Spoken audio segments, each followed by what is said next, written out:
Hello everybody, it's Godzilla 154 here, coming at you with a brand new video. This one coming from my customization table. In this video I'll be teaching you how to sculpt Godzilla's skin. Godzilla's skin is relatively simple in design. It just takes the proper technique to get it right. For demonstrational purposes, I'll be using this NECA Godzilla 1973 that I've been working on. I'll be specifically working on the neck. To start off, you want to have a sculpting medium. I'll be using a 2-part epoxy clay. And now you want to apply your clay to the desired area.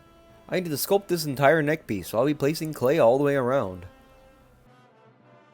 Now that I have all my clay applied, I'll take my sculpting tool, in this case it's a dull X-Acto knife, and start spreading the clay around the area that I placed it on. This is to ensure that the new sculpting and the old sculpting blends in perfectly. If you've cut your base figure in preparation, you want to make sure you blend in the new sculpting and the old, so that it looks seamless when you're done. Now that the clay's been properly applied to the area you wish to work on, it's time to start sculpting. For sculpting tools, you can use a toothpick, a dull X-Acto knife, or whatever you like the most. I tend to use a dull letter opener. Now that your clay has been applied and blended, I recommend starting at the back of the neck, or wherever your clay is being applied first. I suggest finding a line in the original sculpt and continuing that through the clay. That'll make it look as natural of a transition as possible.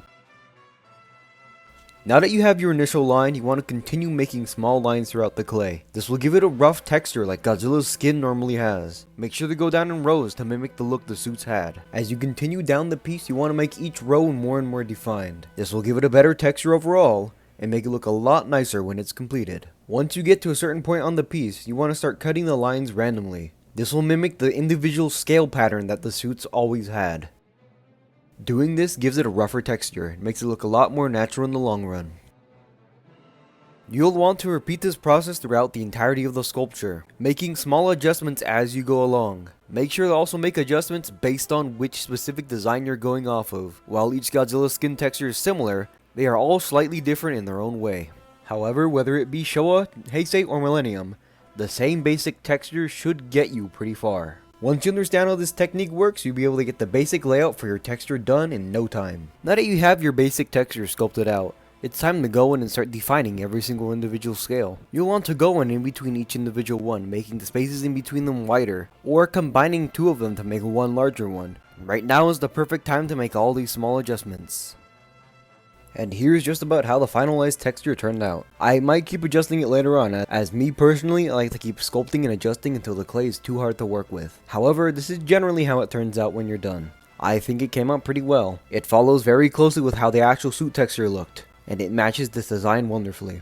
I'm rather pleased with the overall level of detail this technique gives me. I feel it really captures that Showa era feel. And that is how I sculpt Godzilla's skin. I hope this video helped you guys out. What did you think overall? Tell me in the comments below. This is Godzilla 154 saying goodbye.